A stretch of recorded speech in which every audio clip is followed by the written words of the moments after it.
ვილნიუსის სამიტამდე 2 თვით ადრე საქართველოს საერთაშორისო საპარლამენტო კონფერენციას მასპინძლობს ღონისძიების მიზანი ევროკავშირთან დაახლოების გზაზე ქვეყნის მიერ მიღწეულ პროგრესზე მსჯელობა. Გასახილველ საკითხთა შორისაა საქართველოს კანონმდებლობის ევროკავშირის კანონებთან შესაბამისობა. ევროკავშირთან ღრმა და ყოვლის მომცველი ხელშეკრულება თავისუფალი ვაჭრობის შესახებ ევროკავშირთან ასოცირების ხელშეკრულება და პარლამენტის როლი ევროკავშირთან დაახლოების საკითხებში. კონფერენციას ესწრებიან ბალტიისპირეთისა და ცენტრალური ევროპის ქვეყნების პარლამენტის წარმომადგენლები, საქართველოს მთავრობის წევრები, საერთაშორისო ორგანიზაციების, დიპლომატიური მისიებისა და სამოქალაქო საზოგადოების წარმომადგენლები. კონფერენციის ორგანიზატორია საქართველოს პარლამენტი გაეროს განვითარების პროგრამის ხელშეწყობით.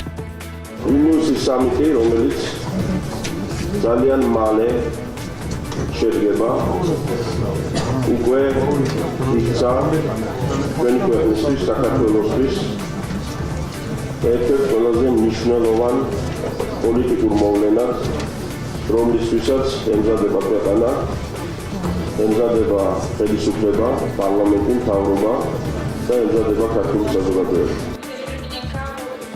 ლიტვა და ევროკავშირი მხარს უჭერს აღმოსავლეთ პარტნიორობის წევრი ქვეყნების სურვილს გახდნენ ევროკავშირის სრულფასოვანი ქვეყნები. ჩვენთვის ცნობილია, რომ ეს ქვეყნები ვილნიუსის სამიტიდან პროგრესს ელოდებიან. პარლამენტის როლი აღნიშნულ საკითხში მნიშვნელოვანია. როგორც ცნობილია, დაგეგმილია საპარლამენტო ფორუმი, რომელიც ასევე ვილნიუსში გაიმართება. საქართველოს მთავრობას მოთმინებას და წარმატებას უსურვებ ევროინტეგრაციის გზაზე. ასოცირების ხელშეკრულების ხელმოწერა სამოქალაქო საზოგადოების გაძლიერებისთვის ვფიქრობ მნიშვნელოვანი სტიმული იქნება.